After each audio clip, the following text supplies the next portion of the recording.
दोस्तों, कट्टरपंथी की सोच रखने वालों की और बड़बोलों की एक बहुत बड़ी प्रॉब्लम होती है। ये कभी-कभी कुछ ज़्यादा बोलने के चक्कर में कुछ ऐसा सच बोल जाते हैं जो कि उनको नहीं बोलना चाहिए। ऐसा ही कुछ इस इज़राइल के इस कट्टरपंथी नेता पेन गबरी नेता के साथ में हुआ है। इसने ज़्यादा बोलने के चक्कर में कुछ ऐसा सच बता दिए जो अब तक इज़राइल छुपाता चला आ रहा था। ईरान ने इज़राइल के ऊपर जो हमला किया था, उसको लेकर इसने कुछ बातें कही हैं। साथ ही साथ इस कल से जो खबर चल रही है कि इज़राइल ने ईरान के ऊपर जो हमला किया है, इस हमले को लेकर इसने कुछ ऐसी बातें कही है, जो अब तक इज़राइल छुपाता चला आ रहा है। ये नाग है, यानी कि इच्छाधारी, यानी कि कोबरा नाग। जब भी ये बोलता है, इसके मुँह से ज़हर ही निकलता है। तो पहले इसकी बात कर लेते हैं, उसके बाद नेतन्याहू के खिलाफ international criminal code arrest warrant जारी करने वाला है। कुछ ऐसी खबरें मिलेंगी, विस्तार से इस खबरें को भी समझेंगे और भी कुछ खबरें हैं। लेकिन पहले इस कट्टरपंथी नेता पेन गबरी के बारे में हम आपको बात करेंगे। इज़राइल के ऊपर जो हमला किया गया था, इज़राइल ने कहा कि हमले को पूरी तरह से नाकाम कर दिया है, हमने बिल्कुल भी नुकसान नहीं हुआ। लेकिन मैंने आपको उसी दिन बताया था, बहुत सारी जगह आपने सुना होगा कि 2 सैनिक के यहाँ पर 2 मिसाइलें अगर गिरी हैं, लेकिन इज़राइल ने कहा है कि वहाँ पर कोई भी नुकसान नहीं हुआ। पेन गबरीन इतने ज़्यादा बोलने के चक्कर में जज़्बातों में बहते हुए कह दिया कि ईरान ने ऊपर जो हमारे ऊपर हमला किया था, उसमें 2 सैनिक अड्डे, यानी कि पूरी तरीके से तबाह हो गए, कुछ सैनिक भी वहाँ पर मारे गए। ये बात इसने इसलिए कही क्योंकि आज इज़राइल ने जो हमला किया था ईरान के ऊपर, यानी कि जो करवाया था, जो हमला करवाया गया था, जिस हमले को ईरान को बिल्कुल भी नुकसान नहीं हुआ है, उसी हमले पे गुस्साते हुए इसने कहा है कि ईरान ने हमारे ऊपर हमला किया, हमारे 2 सैनिक अड्डों को तबाह कर दिया, कई सारे सैनिकों को मार दिया। लेकिन आज इज़राइल ने जो हमारे ऊपर हमला किया, वो बहुत ही ज़्यादा कमज़ोर था। इसने बहुत सी बारें कहते हुए, जज़्बातों में बहते हुए इस तरह की बातें इसने कही हैं। इसने आज के इज़राइल के हमले का मज़ाक उड़ाते हुए बहुत सारी बातें कही और ये बातें हमास के कैद में जो इज़राइल के बंधक हैं, उनके परिवार वालों को बहुत ज़्यादा बुरी लगी हैं। इसने और भी बहुत सारी बड़बोली वाली बातें कही हैं कि ये बातें बंधकों के परिवार वालों को जो बुरी लगी है, बंधकों के परिवार वाले वहाँ पर सम्मान कर रहे हैं, जो वहाँ पर कह रहे हैं कि इस शख्स को बर्खास्त किया जाए, राष्ट्रीय सुरक्षा मंत्री है इज़राइल का।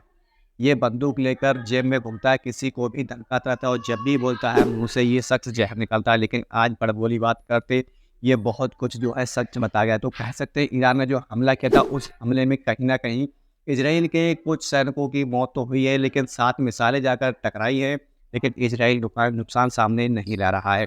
इस कट्टरपंथी नेता ने आज एक और बड़ी बात कही है, इज़राइल की जेलों में बहुत सारे फ़िलिस्तीन के लोग जो है वो बंद हैं, जिस वजह से जेलों में बहुत सी ज़्यादा भीड़-भाड़ जो है वहाँ पर हो गई है। इसने कहा है कि लोगों को फांसी दिया ताकि लोगों की वहाँ पर जो भीड़-भाड़ है वो कम हो जाए। छोड़ने की बात नहीं कर रहा है, बल्कि फांसी देने की बात कर रहा है।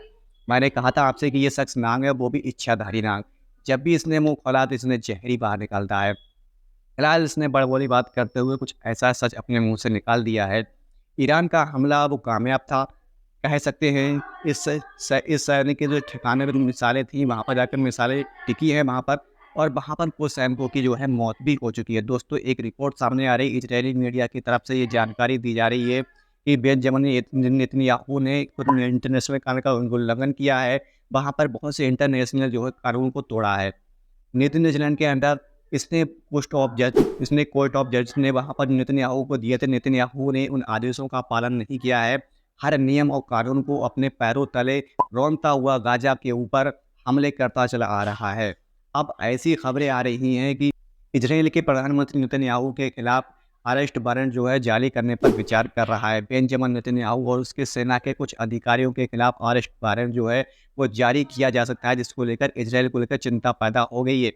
और इसके बाद तुरंत इज़राइल के प्रधानमंत्री और वहाँ के जो कुछ मंत्रियों ने इस बात को लेकर एक बैठक भी की है कि कैसे इस अरेस्ट वारंट को रोका जाए।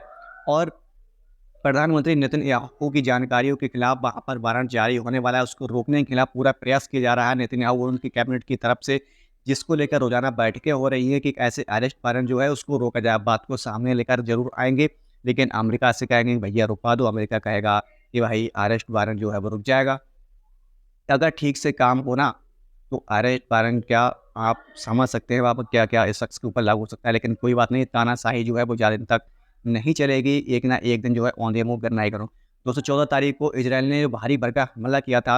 इज़राइल की तरफ से ऐसी बातें सामने आ रही हैं कि हम ईरान के परमाणु जो है उनके ऊपर हमला करेंगे और आज जो कोशिश है हमारा पूरी तरीके से फूस साबित हुआ है। जैसे कि पटाखे जाते वो उसी तरीके से फुस से निकल गया था और वो मिस हो गया था और हमला भी इस तरीके से इनका मिस हो गया था। फिलहाल इजराइल की इस तरह की धमकी दे रहा था। ईरान ने भी कल इसी तरह की धमकी इजराइल को दी थी और कहा था कि देखिए भाई, अगर आपने हमारे परमाणु क्षमता पर हमला करने की कोशिश की तो आपके परमाणु अड्डे भी हमारे निशाने पर हैं। हमें पूरी तरीके से मालूम है कि आपके परमाणु ठिकाने कहाँ-कहाँ पर मौजूद हैं और हमारे पास कुछ ऐसी मिसाइलें भी मौजूद हैं जो आपके परमाणु ठिकानों को पूरी तरीके से तबाह कर सकती हैं। हमारे तानाशाही जो है, यानी कि जो मिसाइलें हैं वहाँ पर कहाँ पर आपके अड्डे हैं, टारगेट आपको अड्डों को हम तबाह करेंगे कि ईरान ने ये धमकी दी है, इजराइल को दी है। इसीलिए तो इजराइल तो जो कल सामने नहीं आ रहा है क्योंकि उसको पता है इसके पास खतरनाक मिसाइलें हैं और ये कुछ भी कर सकते हैं। ईरान अब इजराइल को बहुत खुले तौर पर अब धमकी दे रहा है कि हमें आपकी सुरक्षा की जो अच्छे से हमें अंदाज़ा हो गया है, आप कहाँ-कहाँ पर कैसे-कैसे सुरक्षा कर सकते हैं। हमने ये जो भारी भरकम जो हमला किया था, ये भारी चेक करने के लिए ही किया था। आपने पूरी भी ताकत लगा दी और कहाँ-कहाँ से हमारे हमलों को रोका है, हमें पूरा अंदाज़ा हो चुका है। फिलहाल कुछ भी सही, ईरान के इस हमले के बाद वहाँ पर माहौल का जो है, वहाँ का जो माहौल पूरी तरीके से बदल चुका है। इजराइल का जो माहौल है, वो पूरी तरीके से दहशत में आ चुका है। स्क्रीन पर आप देख सकते हैं, इनका नाम है बेंजामिन अहमद नूरत ने एक इंस्टाग्राम पर पोस्ट की थी कि उनके 5 साल की जो लड़कियाँ होती हैं फ़िलिस्तीन के, उनके मोज़े सूखने में बड़ा ज़्यादा मज़ा आता है। अजीब पागल लोग हैं, ऐसे लोग जो फ़िलिस्तीन में रहते हैं, फ़िलिस्तीन के लोगों की लड़कियों के मोज़े सूखने में इस शख्स को मज़ा आता है। वैसे इन लड़कों को कपड़े सूखने में भी काफ़ी ज़्यादा मज़ा, वो जानवर से कम थोड़ी है। फ़िलिस्तीनी महिलाओं का कपड़ा उठा कर कैसे सूंघ रहे थे, अंदाज़ा आप लगा सकते हैं। क्योंकि वहाँ पर आपने बहुत सी वीडियो आई थी, आपने देखी होंगी। फिलहाल इसने पोस्ट किया था, लेकिन खबर आ रही है हमास ने इसको मार दिया है।